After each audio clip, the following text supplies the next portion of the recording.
నమస్తే, welcome to our channel Mallika Saga. ఈరోజు మన టాపిక్ వచ్చేసి గ్రైప్ వాటర్ గురించి. మనకు చాలా అపోహలు ఉంటాయి కదా, వాస్తవానికి నమ్మినంత సురక్షితం కాదేమో.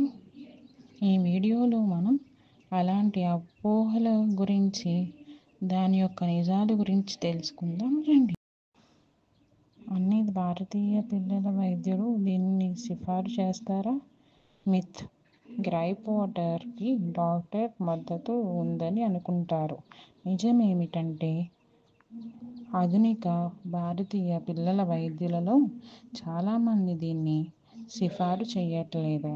ఎందుకంటే దీని ప్రయోజనాలకు శాస్త్రీయ ఆధారం లేదు.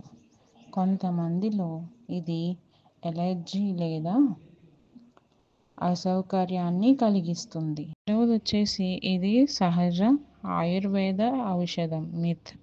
గృహ చికిత్స లాంటిది కావడం వల్ల ఆయుర్వేదమని అనుకుంటారు. నిజమేమిటంటే, వుడ్వర్డ్స్ గ్రైప్ వాటర్ ఆయుర్వేదం కాదు.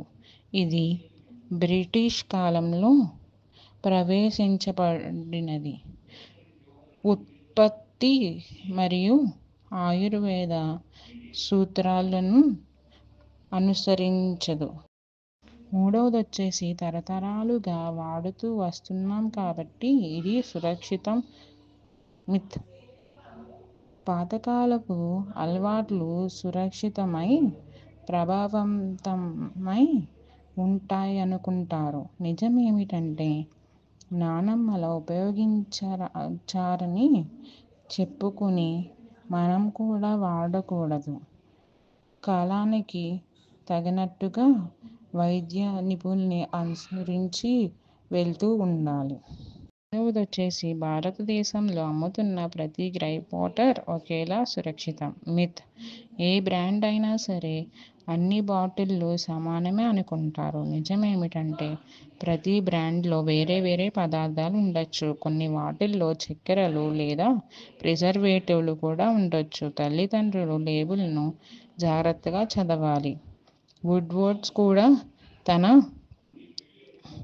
ఫార్ములాలను చాలా మారుస్తూ వచ్చింది. లైక్ చేయండి, షేర్ చేయండి, అని తప్పకుండా సబ్స్క్రైబ్ చేసుకోండి.